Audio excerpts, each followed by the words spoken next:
Copyright. It's something that we've all heard about, but what is its purpose?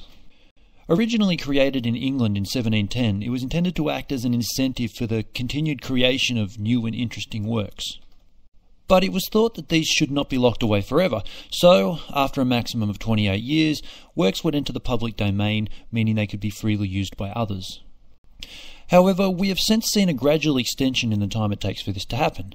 Now, it is generally 70 years after the death of the creator. But how does this really affect us? I'm sure you've seen a few of these grumpy cat memes. Now, unless every person who created one of these got permission to use this photo, they are in breach of copyright. Oh yeah, and by sharing the picture with your Facebook friends, you're also breaching copyright.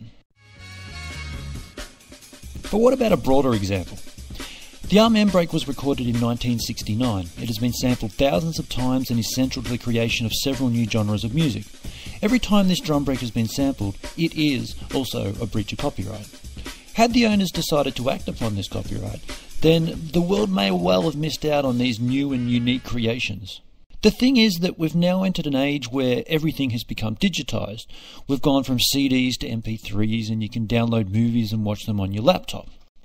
This has also meant that we can easily and cheaply create and share content, which has made it a unique and powerful form of expression.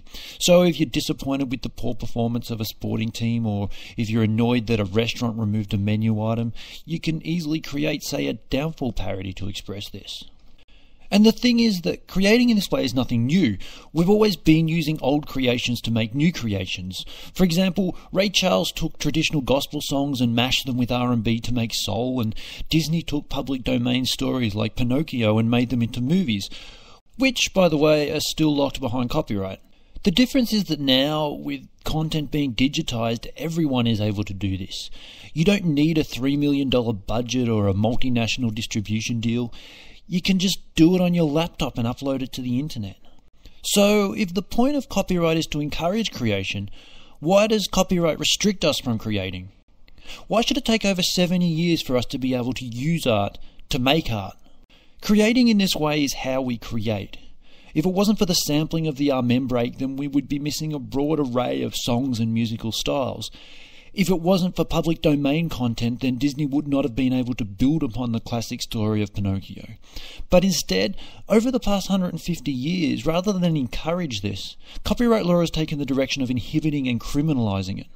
So unless copyright law takes a step backwards, we risk criminalising a great deal of new and possibly brilliant cultural creations.